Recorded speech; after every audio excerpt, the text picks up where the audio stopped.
Cinema పాటలు చూడొచ్చా? Cinema పాటలు వినొచ్చా? చాలామంది అంటూ ఉంటారు. అస్తమానం పాటలు వినండి. అస్తమానం సినిమా పాటలు వినను. అప్పుడప్పుడు చూస్తూ ఉంటాను అంతే. రెగ్యులర్‌గా వినను అని కొంతమంది అంటూ ఉంటారు. ఏదో కొంచెం మనసు బాగుండటానికి అప్పుడప్పుడు చూస్తుంటానండి అని కొంచెంమంది అంటూ ఉంటారు. ఈ మధ్య దొంగ పాస్టర్లు బయలుదేరారు. అదే అబద్ధ బోధకులు. వాళ్ళు కూడా అంటూ ఉంటారు కొంతమంది.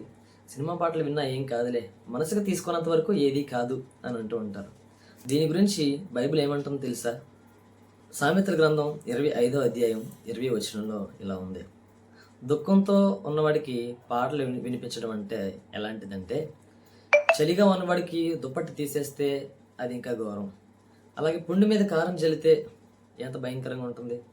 అలాగా మనసు దుఃఖంతో ఉన్నవాడికి ఈ పాటలు ఎందుకంటారా? చాలామంది బాధతో ఉన్నప్పుడు ఏం చేస్తారంటే సాడ్ సాంగ్స్ వింటూ ఉంటారు. ఎందుకు? వాళ్ళ మనసు గాయపడింది సరిపోలేదు.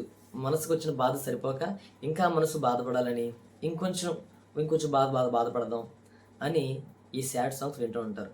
ఇవన్నీ కూడా మనమేమనుకుంటామంటే ఏదో వింటున్నాం కదా అనుకుంటాం. కానీ తెలియకుండా ఏం చేస్తారంటే పాటలు మైండ్‌లో ప్లే అవుతున్నప్పుడు మనం కూడా గొంతు కలుపుతాం. కలుపుతారు కదా! మీ అందరూ కలుపుతారు ఖచ్చితంగా. అయితే మరి బైబిల్ ఏమంటుంది? చెడ్డ మాటలు మాట్లాడటం బట్టి పాపలమంట. చెడ్డ వార్తలు వినాలనుకునే ఆశను బట్టి కూడా పాపలమంట. ఒకసారి మీరు పాడే పాటల్లో దాని భావం ఏంటి? ఆ లిరిక్స్ ఏం చెప్తున్నాయి? జ్ఞాపకం చేసుకోండి. మంచిగా ఉందా అందులో?